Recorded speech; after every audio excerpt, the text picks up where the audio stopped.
Muchas personas preguntan con respecto al tema de los defectos de los signos del zodíaco. Obviamente cada signo tiene muchas virtudes y también defectos que debe corregir o trabajar. Después se va viendo de acuerdo al nivel evolutivo de la persona si puede transmutar los defectos de cada signo en función de las propias virtudes, poder trascender el plano bajo de lo que es el signo de conciencia o a nivel evolutivo. Pero vamos a analizar lo que son algunos defectos característicos en cada uno de los signos. En el caso de Aries es la agresividad, está regido por Marte, una persona muy frontal, muy directa, no mide las consecuencias, también la vulgaridad, un espíritu pendenciero, poco diplomático, que le gusta chocar ante el mundo. Esa energía mal canalizada que lo convierte en una persona muy competitiva, pero donde genera fricciones en los lugares donde se encuentra. Entonces lo que tiene que ver con la propia agresividad marciana mal canalizada está relacionado con los defectos de Aries. Después en el caso de Tauro es la inercia, la pasividad, el espíritu materialista, personas que solamente van a proyectar sus intereses en objetivos materiales, finalmente termina siendo muy egoísta. Como pecado capital la gula, o sea que rige la alimentación, personas muchas veces que son muy glotonas, básicamente el hecho de estar en función de sí mismas con un enfoque de la vida muy materialista, y además es característico la terquedad como otra característica de uno de los defectos del signo de Tauro. En el caso de Géminis es muy conocido lo de la doble cara del geminiano que ya se ve en el propio signo.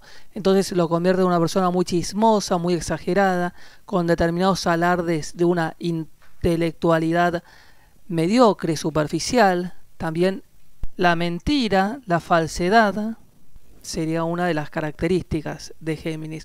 En el caso de Aries sería la agresividad, Tauro más que nada el materialismo extremo, en el caso de Géminis la falsedad, las mentiras o el chisme, también personas muy inquietas, muy aceleradas, la diversidad se convierte en dispersión, hiperkinéticas.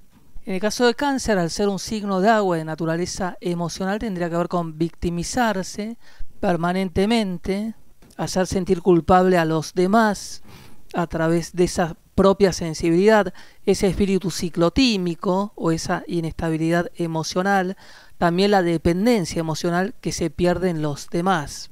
Esas son muchas de las características de Cáncer, esa forma de ser que se victimiza para poder sacar provecho de esa situación. En el caso de Leo tiene que ver con el ego, el delirio de grandeza, el narcisismo extremo, esa actitud de superioridad que va a generar rechazo en los demás, una actitud repelente o chocante donde quiere demostrar lo que es, esa presencia que se transforma en arrogancia. Así que el pecado capital sería la soberbia, siempre buscando el reconocimiento y demostrando a los demás que está por encima del resto, lo que va a generar mucho rechazo. Así que la soberbia o el ego desmedido o los delirios de grandeza son característicos en los defectos que debe manejar el signo de Leo. En el caso de Virgo es ese espíritu obsesivo, crítico, neurótico, hipocondríaco, también esa forma de ser retraída o poco comunicativa o aburrida muchas veces, lo que lo convierte en una persona muy difícil de tratar para los demás. También muchas veces la parquedad, lo que hace que se pierda en un mundo interno que lo aísla de los demás. Son personas que terminan siendo retraídas o distantes y sobre todo como principal defecto es la crítica en sí. Excesivamente crítico, buscando siempre observar lo negativo de cada situación. Después en el caso de Libra es la vanidad, un ser superficial, poco profundo en todas sus relaciones, el clásico espejito, espejito, disfrutar de las conquistas, pero en función de poder vanagloriarse. Así que la superficialidad o la vanidad en sí sería una de las características de Libra. También la falta de compromiso. En el caso de Escorpio es característico el resentimiento o el espíritu rencoroso o vengativo. Dicen que la venganza es un plato que se come frío. En el caso de Escorpio se come helado. Nunca se va a olvidar ningún desaire o ninguna acción en la cual pueda verse perjudicado. También el espíritu obsesivo o controlador o manipulador, estar a la defensiva. Básicamente ser vengativo, rencoroso, celoso, controlador, absorbente. Esas son las características que debe trabajar Escorpio para poder trascender y lograr obviamente todo lo positivo que también le otorga este signo, pero debe comer esa cola escorpiana que le genera todos estos sentimientos negativos que debe poder vencer. En el caso de Sagitario, la exageración, la fanfarronería, el desentenderse de las situaciones, también la superficialidad. Muchas mujeres sufren mucho con tanto el hombre sagitariano como el hombre pisciano, de que no tienen esa capacidad de generar seguridad. Es el clásico tiro al aire.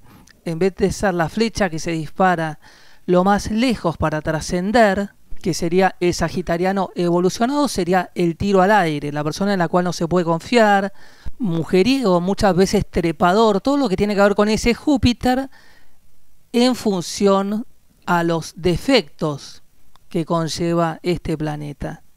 En el caso de Capricornio, la seriedad, la tristeza, el pesimismo, en alguna medida existen determinadas analogías con Virgo, personas muy pesimistas, también aburridas o rutinarias, con falta de espontaneidad o falta de vitalidad para generar alegría en los demás. Esa persona que está muy concentrada en sí misma y con una fuerte tendencia pesimista ante lo que es la vida. En el caso de Acuario, el desapego en sí, la excentricidad por la excentricidad misma, sin ningún tipo de valor, la rebeldía, personas muy conflictivas, muy erráticas, son difíciles de prever sus reacciones, también la locura. Entonces Acuario debe trabajar determinadas características que tienen que ver más que nada con esa rebeldía y con esa incomprensión que genera en los demás. Obviamente, repito, cada signo va a tener su lado positivo. Acuario es la genialidad o la locura. Si nos encontramos con el lado del acuariano poco evolucionado, va a ser una persona muy difícil de prever o de saber de qué forma va a reaccionar. Personas difíciles de analizar o de estudiar o de tratar.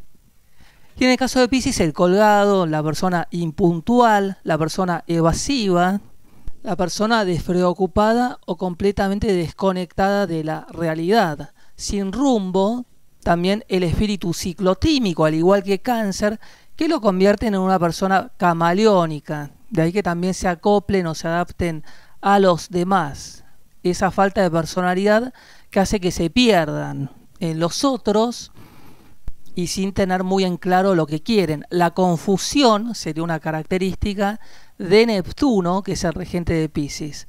También hay determinadas características en el caso de los hombres piscianos similares a los hombres sagitarianos, descolgados o despreocupados, y muchas mujeres padecen este tipo de hombres en sus relaciones. Muchas veces no saben dónde se encuentran paradas por diferentes causas. Obviamente los defectos de los 12 signos hacen que cualquiera que se relacione con personas que no pudieron evolucionar o trascender lo que es el propio signo vayan a generar un malestar o una discordia en los demás. Estas son algunas características.